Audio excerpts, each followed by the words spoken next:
Welcome to TMCC's Dental Hygiene Program information presentation. I'm Lori McDonald, the Dental Hygiene Program Director, and excited to give you some great information that will help you to be able to move forward in seeing if dental hygiene is the profession you want to pursue. So let's get started. What is a registered dental hygienist? We are a professional licensed member of the dental care team. We use our knowledge and clinical skills to provide direct patient care. We do need strong interpersonal skills to be able to motivate and educate our patients on the methods to prevent oral disease and to maintain oral health. Some of the skills needed to be a dental hygienist: good manual dexterity and hand-eye coordination, good communication skills with your patients and, of course, with the other team members in the dental office, being a team player, enjoy working in the healthcare field, and being sensitive to the diverse cultural backgrounds. In our clinical setting, we see a lot of patients from diverse cultural backgrounds, and we need to always make sure to have a good understanding of what they value within their cultural background. And so this is something that in the first semester we really try to educate our students on the diverse cultures so you can have your patients be able to move forward with their treatment and be able to have a successful treatment plan. Dental hygiene is a healthcare profession. Oral health is connected to whole body health, and the dental hygiene responsibilities do not stop at the teeth. We do know now that with dental being connected to the systemic health, if a patient has any kind of cardiac issues, heart problems, that any kind of infection or issues going on in the mouth can actually exacerbate issues with the heart and other conditions associated with that. Also, if a patient is a diabetic, we're going to see that they do not heal as well, not only intraorally, but in other places on the body. And so we find that the inflammation from periodontal disease, which is gum disease within the mouth, that this can also exacerbate issues with a patient with diabetes, cause increased inflammation within the body, and also cause it to where the patient does not heal as well from different conditions that might be going on. Some of the job description duties have really expanded over the last 20 years for dental hygienists, and we are always working on trying to increase our scope of practice, meaning being able to continue to perform more kinds of treatment within our scope. So some of these job description duties are performing oral cancer screenings, examining the periodontal structure around the supporting teeth, exposing, developing, and interpreting radiographs, implementing treatment plans for patients, providing dental health and nutritional education for individual groups, removing deposits from the teeth above and below the gum line by scaling, root planing, and polishing the teeth, also administering local anesthetic and nitrous oxide sedation, applying topical fluoride treatments, and placing dental sealants. So many of these duties and job descriptions have been integrated into our scope, and we continue to keep moving forward with expanding that scope that we are able to work under. After we get all of these assessments that I've talked about, that is then when being able to design and implement a treatment plan that is going to help our patients be successful with their oral health care is really one of our big priorities as a dental hygienist. Employment opportunities. What is so great with dental hygiene, you can work full-time, 5 or 6 days a week, or you can work part-time, 1 or 2 days a week. You can work in private practice, which we have general and specialty practices, such as pedodontics, which is working with children. We also have oral surgery, which is working with oral surgeon. We have endodontists, which is working with doctors who perform root canals. So there are many, many different specialty practices that hygienists can go into. We also have our public health and consumer advocate, which is somebody who can actually register and apply for a special licensure as a public health endorsed hygienist. This allows you to work in hospitals, nursing homes, public health clinics, and schools. And this also is in an area where you can develop school-based programs for sealants and fluoride for children within the Washoe County School District or any other school districts. You also can go into teaching and administration, can go into research, where you are researching all of the different products like toothpaste and mouthwash and being able to make sure that these products are safe for the consumers to be able to purchase and use. Also, as a legislative advocate, we are always needing legislative advocates to be there to help increase our scope of practice. And then we also have a corporate representative, and this is an educator who works for different corporate companies such as Crest, Oral-B, Colgate, and they are the ones then who can come in and educate the students within the dental programs on all of the different products that their company provides. Here's some quick facts. As far as median pay, currently, we have $87,530 per year, which comes out to about $42.08 per hour. Typical entry-level education is an associate's degree. There are some programs out in the country that do have bachelor's degrees in dental hygiene, and we are actually one of those. And with the bachelor's degree, that does help to increase our scope of practice and allow us to be able to not only work in a private practice setting, but to be able to be, as I noted before, an educator, a lobbyist, be in research. So it really does help to expand the ability for that scope that we work under. On-the-job training, you do not need that. You do need to graduate from an accredited CODA program. CODA meaning Commission on Dental Accreditation, which we are that.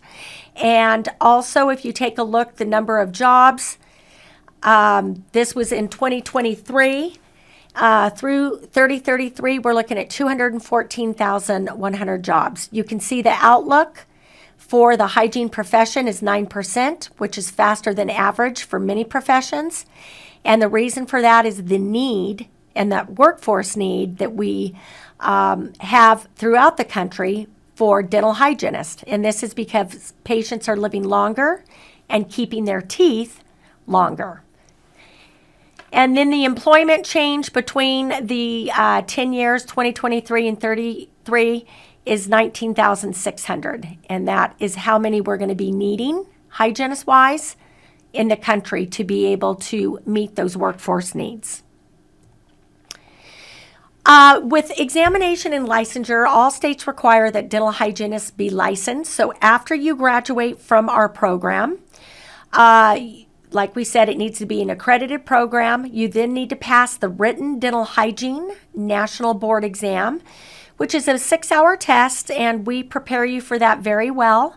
Our students, all of our students have passed this the first time, and this has been in the last 21 years. So we do prepare you for that well. You then, after passing that, must apply for the Nevada State Clinical Board, which is the Western Regional Board exam. And what is great is we here at TMCC are one of the regional examination testing sites. So if you apply to our program, get in and graduate, you will be able to take this regional board right here in our own home clinic that you've been working in and treating patients for the 2 years. Also, the Nevada Dental Practice Act requires that candidates for licensure be of good moral character and be citizens of the U.S. and lawfully entitled to remain and work in the U.S. So with this, we talk about being in good standing. And I did reach out to the board, and they did say that they have never turned down any applicant, that if they have had any other issues with the law in the past, that they will look to see how that person has been remediated and go from there. Prospective students must have a current healthcare provider CPR card. Now, what we do is once you get into the program, we will schedule that for you with your class and cohort that you are coming in with during the summer course. So you do not need to worry about that. You do need to be free from health conditions which put others at risk. And then here, be advised, a felony or misdemeanor conviction or history of substance abuse may preclude subsequent licensure as a hygienist. And this is the other area where I reached out to the board, and they said that they have never not accepted a candidate who has applied to be a hygienist due to this, as long as they've shown that they have moved forward with remediation. So preparing for dental hygiene school, you want to contact several dental hygiene programs for admissions. Then high school, chemistry, biology, algebra, it's always nice to be able to enjoy those courses. Also in college, biological science and humanities foundations. I will say that when I was in high school, I was not real successful in my science courses, and then did decide, hey, once I was in college, I want to be a hygienist, and then, of course, took the anatomy, physiology, and the science courses required, and really had a change of attitude with the science courses and really did enjoy them. So just because you didn't do well in high school in these science courses doesn't mean that you can't do well in college to be able to then apply to the program. You also want to visit with college academic advisors just to be able to talk with them, and they've got great information, especially our advisors here at TMCC, and giving you a pathway of what is going to work best for you and the number of courses you should take each semester, because many of you are, I'm sure, working 1 or 2 jobs, and we want to make sure that this is not a sprint, but it is a marathon. It is going to take you a bit to be able to complete these courses, but we're not going anywhere, and you need to be able to do this and get good grades, because that is part of the point system when we are accepting you. You also want to talk to your dental hygienist and see what their thoughts are on the profession and what made them decide to become a dental hygienist. DH100 course, this is a new course that is starting fall of 2025. It's a 1-credit course. It's going to be online, and we are going to be requiring it for all dental hygiene applicants starting January 2027. This is designed for students who have an interest in becoming a hygienist. This will give the student a greater depth of knowledge of the role of a dental hygienist, the career opportunities available in the field, and what to expect when admitted into the dental hygiene program.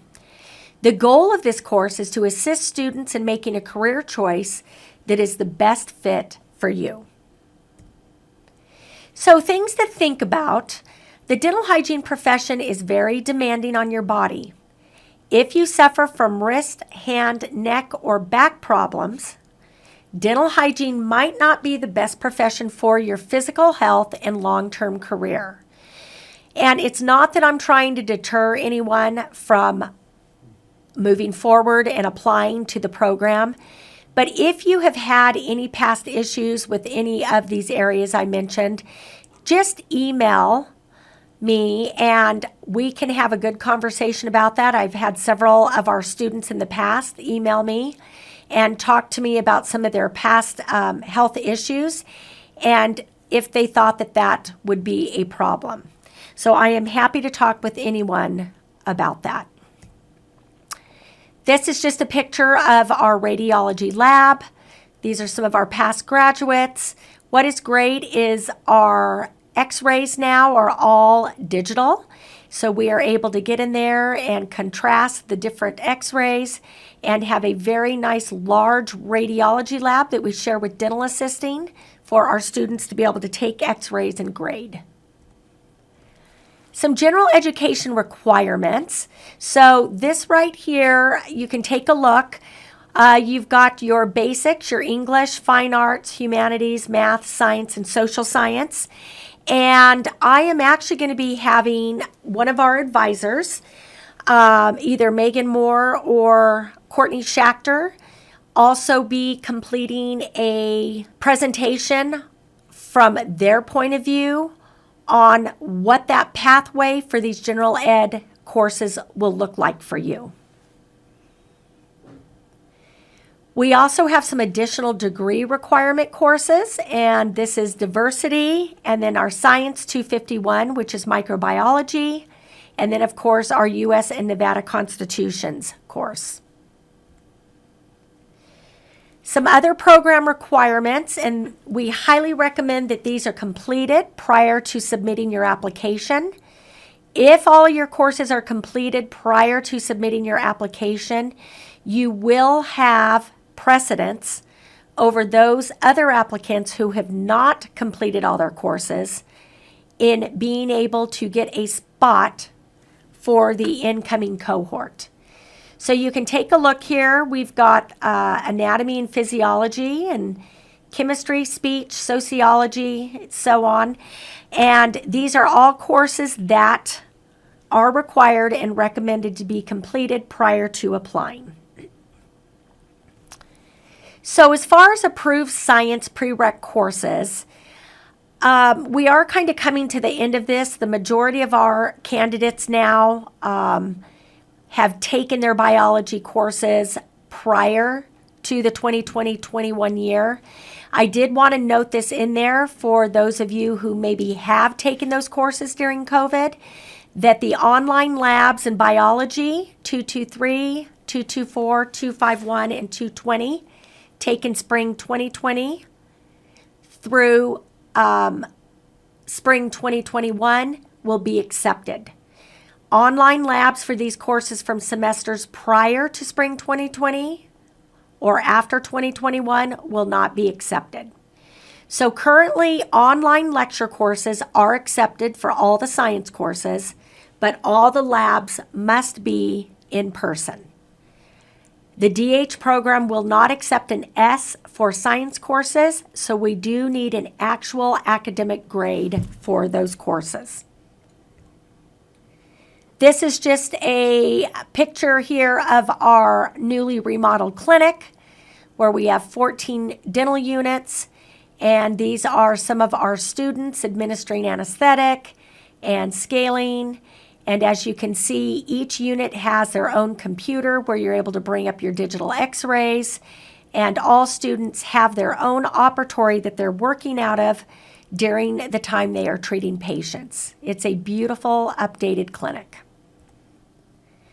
Withdrawal of courses. Dental hygiene applicants are limited to repeating program and prerequisite science courses once, and this includes your Bio 223, 224, 251, and 220. This means students will take the course for the first time, and you may repeat the same course once. Proof will be required with application in the form of transcripts. If you do withdraw from any of these courses, that is counted as one attempt. So you will want to meet with advising just to make sure that you have full understanding of what this means and entails. So for the application process, students are ranked and based on points.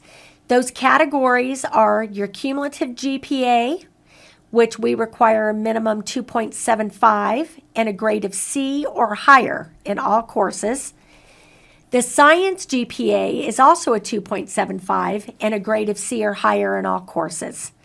We do want you to complete your general ed requirements that I discussed earlier, complete your science courses, and then our additional program requirements, which is communications, sociology 101, nutrition, stats, and with stats, we are recommending either 152 or your public health 281.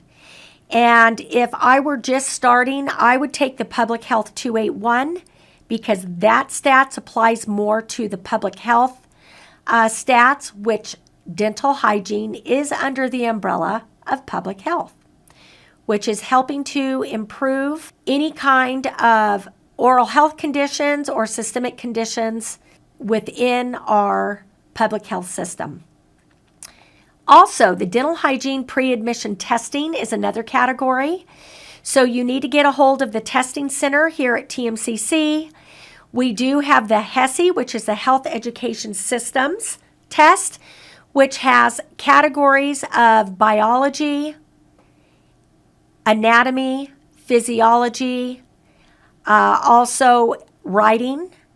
And so these are tests that are going to help us to be able to see what kind of information you have retained over your time of taking these science courses.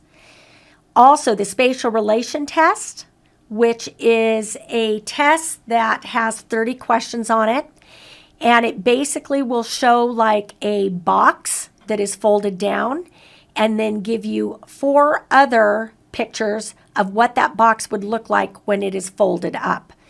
And why spatial relation is important to us is because when you are a hygienist and you are scaling the teeth, half of the time our work is below the gum line where we cannot see where our instrument is going. That is why it is so important to understand spatial relation and the tooth in the 3D format to be able to ensure that you are not causing trauma under the gum when you're scaling.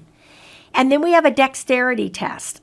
And this is a pegboard with pegs in it where they will, in the testing center, test you on how quickly you can put the peg into the hole on the board and back and forth with your right hand, left hand, and then with both hands. So all of these can be registered for and taken here at the TMCC Dandini campus.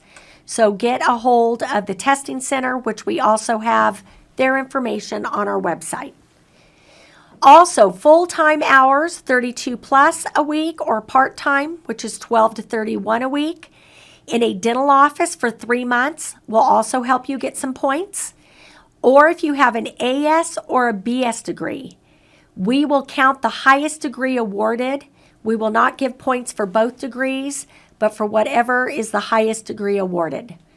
Also, if you're a graduate of a CODA accredited dental assisting program or current CDA, which is certified dental assistant, or RDA, registered dental assistant license. If you're a Nevada resident or a previous non-selected applicant with over 100 points, you will also get additional points for reapplying. This breaks down some of the pre-admission testing, and you can see here with the health education system, we have got anatomy and physiology, biology, grammar, reading comprehension, vocab and general knowledge, and critical thinking, which is the category on the first exam. And right now we have been saying that we want our applicants to wait 4 weeks. But I now this last semester have been allowing a few of the students to be able to take the test without that 4-week testing break. So make sure that you talk to the testing center because they will give you the current information on the testing intervals. You can see the point breakdown here below. And why we've decided to take this point breakdown is because this is actually what our breakdown is for all of our courses in dental hygiene program. And this is where you will get your points dependent on the range of points you get on these tests. Spatial relation tests you can take 2 times total. And then your dexterity test you can take 2 times total. With the health education system test, that is 3 times total. So make sure that you register for the dental hygiene HESI here at TMCC, and make sure that when you are taking these that you have really studied, which we do have study material recommended on the website for the HESI. Regarding dexterity and spatial relation, there is no kind of way to study for those. It's just basically what you know at this point. I do want to let everyone know, though, that many of our students that apply and do get in do not get points in all of these categories. So if you do not get the points in all the categories, do not worry. This is just a way for us to be able to increase your points in other areas than the curriculum GPA. This shows our curriculum once you apply and get into the program. This is the first semester, and you can see here we always have a summer session up here in the upper left corner. That's our Foundations of Dental Hygiene, and that starts in the summer. Usually starts the end of July. So if you do get in, you want to make sure that you are ready to roll to start the program into July. And then you can see we've also got clinical dental hygiene, head and neck anatomy, research methods in the spring. And this is your fall and spring semester courses. The first year, you are going to be having more course lectures. And then as you move into the program as a senior, your clinic time is going to increase with treating patients. And then your lecture time will be decreasing. So it kind of flip-flops between the first and second year. This is your second year dental hygiene program courses. And you can see now we have got dental management of special patients. We've got your clinical dental hygiene, which during your senior year, you then go from 12 hours of clinic as a first-year student to 16 hours a week. And the 16 hours a week, we really find that that has helped our students to do very well on all of their clinical boards, because it just gives them the additional time treating patients to be able to become proficient with all of their instrumentation skills. We also have during your senior year periodontics, dental public health concepts, dental materials, foundations for interprofessional collaborative practice. And that is a fun class because that helps us to collaborate with other healthcare workers, other social workers, and being able to see where dental has a seat at the table regarding that connection between oral health and systemic health. And then as we move into the last semester, you can see we've got more clinical dental hygiene. You're learning more about ethics and law, more on periodontics, right, which is learning more about what's going on below the gum line with the bone and all of the fibers that are holding the teeth in place. And then we've also got community dental health, where our seniors get a great chance of going out into the community and being able to provide dental care for children in schools, completing screenings to see if they have decay, being able to apply sealants, oral hygiene education. So it really is a lot of fun and becomes a lot more hands-on once you move into your second year of the hygiene program. The estimated cost for the 2 years is approximately $30,000. And this, of course, takes care of all of the supplies listed here on this slide. And really, for a bachelor's degree, this is a great deal. We also have scholarships, and we have currently right now a Pennington scholarship, which gives 8 students almost $11,000 each to go towards their 2-year program costs. We have also have a few other scholarships that give first-year and second-year students the ability to apply and try to get funds to go towards some of the other costs. As the director, I continue to keep working with our scholarship and grants department to try to secure more scholarships to be able to help mitigate the cost of the program. But I will tell you, it is definitely worth it once you get out. We do have a differential tuition fee, which is an additional $88.25 added to the credits once you get into the dental hygiene program. So this does not apply to your general ed courses, only after you apply to the program. And it averages an additional $5,800 for the 2 years.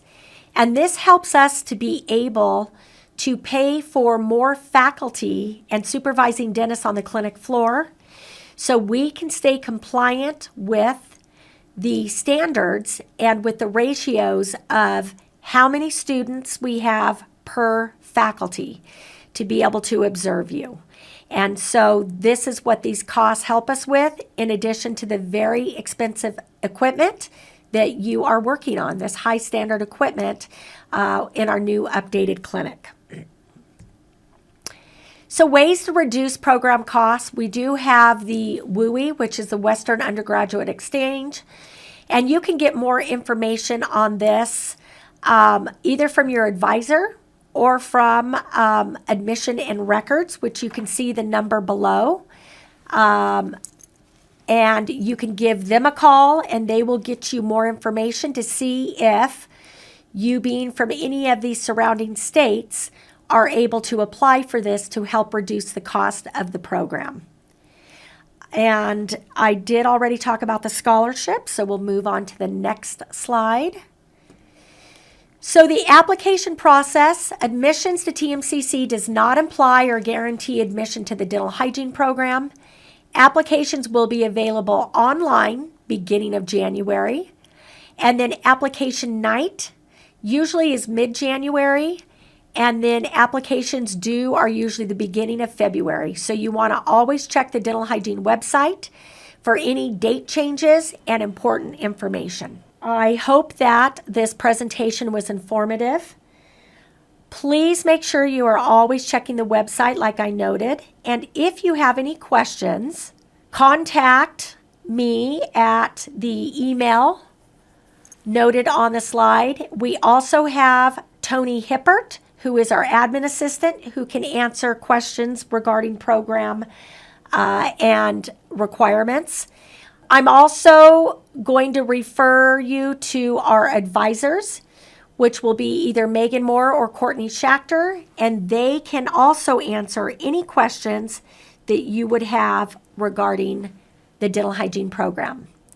I thank you for listening and look forward to seeing your application and seeing you apply to the program. Have a great day.